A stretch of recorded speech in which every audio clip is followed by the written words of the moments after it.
ఈరోజు ఎవరికి వరాలు చెక్కపోయేది సుబ్బయ్య తాత కూడా ఊరు వాడు పైసలు ఇయ్యర్రా నాయన వాడు ఇయ్యకపోతే వాడిని గుద్దాదా వాళ్ళ తెంగుతా చూడుకొని. నాన్న అనొద్దు నాన్న, తప్పు. ఎవరు పడితే వాళ్ళని అట్లా అనకూడదు. వాడు తప్పున్నారా? నేను పని చేసిన వాడు పైసలు ఇవ్వకపోతే వాడిని గుద్ద వాళ్ళ తెంగుతా చూడుకొని.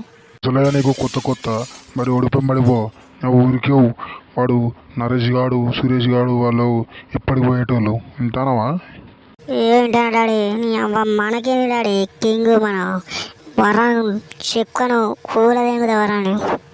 నీ అవ్వ ముచ్చటాపి నీ అవ్వ టిఫిన్ పెట్టుకోమ్మా, నీ అవ్వ ఇల్లు కూడా వర ఇక చెప్పిందే చెప్తాడు డాడీ. ఉప్పు నేను చెప్పినట్టు చెప్పినావు అనుకో నీ గుద్ద ఖచ్చితంగా వలుగుతుంది.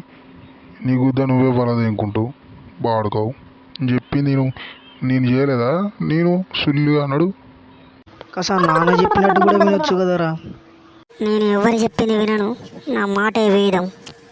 నీకు చెప్పిన చూడు నాది నా కర్మ. నీ అవ్వ శంఖం ముంగట శంఖం వదినా వానికి వినపడదు, నీకు చెప్పిన అర్థం కాదు. పో నీపు వాడవలది ఇంకోవాలి, చెప్పినట్టు చేయి లేకపోతే ఇవ్వాలి కాదు. నీ ఫ్రెండ్స్కి ఫోన్ చేయరా? చేస్తాను డాడీ చేస్తానా. ఈ సుల్లిగాలు ఏడున్నారు లంజడుకులు, ఎప్పుడు పని పాట లేకుండా లంజడుకులు టైంకి రారు, ఏం లేదు. ఏం మనసులో అర్థం కాదు సుల్లిగాళ్ళు. ఎక్కడన్నారా? వస్తున్నాము, వస్తారా? సరే ఓకే రా.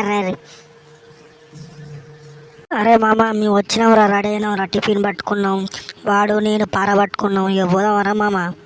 వారి మీకోసం నేను ఇంతసేపు వెయిట్ చేసిన, మీరు ఒక 10 నిమిషాలు వెయిట్ చేయరా సుల్లిగారా. నీ పిచ్చి గుద్దంతేగా పోదా చావుతలేదురా మీకు? అదేంటి మా అంత మాట నువ్వు? అంత మాట కాకపోతే ఎంత మాట అన్నారా? సుల్లిగా ముసుకోవాలి అంజడుగా పంది తినది ఈ పంది గుద్దని తెగితే ఇంతసేపు సుల్లిగా వస్తే అప్పుడెప్పుడు ఫోన్ చేసి అర్ధ గంట అయితే అది పిచ్చిప్పుకుంటేగా. చదువుకోర్రా అంటే చెప్తున్నారా మీరు? నీ అవ్వ మంచిగా చదువుకోర్రా వారంటే ఇప్పుడు ఒకబడి పారాలు చెప్తాండ్రి. మంచిగా చదువుకుంటే ఏసీ కింద కంప్యూటర్ మంచిగా జాబు ఒత్తుకుంటూ ఉండరుగా. ఎవరి కాదో బాగుంది, అనుభవించక తప్పదు.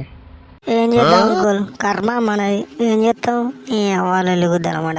అరే వారి ఆ ముసలుడు చిక్కురు బాగా అంటారా, టైం కాగానే రారా. లేకపోయిందనుకో మీ బద్దలు వలుగుతాయి. వాడు అసలే లంగ పుక్కులు అని చెప్పకూడదు. అరే నాన్న సబ్స్క్రైబ్ చేయండి అన్న. అరే నాన్న లైక్ చేయండి నాన్న, వీళ్ళకు సబ్స్క్రైబ్ చేసి షేర్ చేసి కామెంట్ బాక్స్లో మెన్షన్ చేయండి నాన్న. వీళ్ళు ఒక బాగుపడ్డట్టు చేయరు నాన్న. ఫ్రెండ్స్ మనం నెక్స్ట్ పార్ట్ 2లో ఏం జరుగుతుందో ఏం జరగబోతుందో తెలుసుకుందాం. Bye friends. ఇది మా బాయ్ కాడ ఫ్యామిలీ ఫ్రెండ్స్. ఇది మన ఇంటికాడ ఏం జరుగుతుందో అదే మా సన్నివేశాన్ని మీకు ఈ యానిమేషన్ ద్వారా కామెడీ ద్వారా చూపించమనేది. జై హింద్.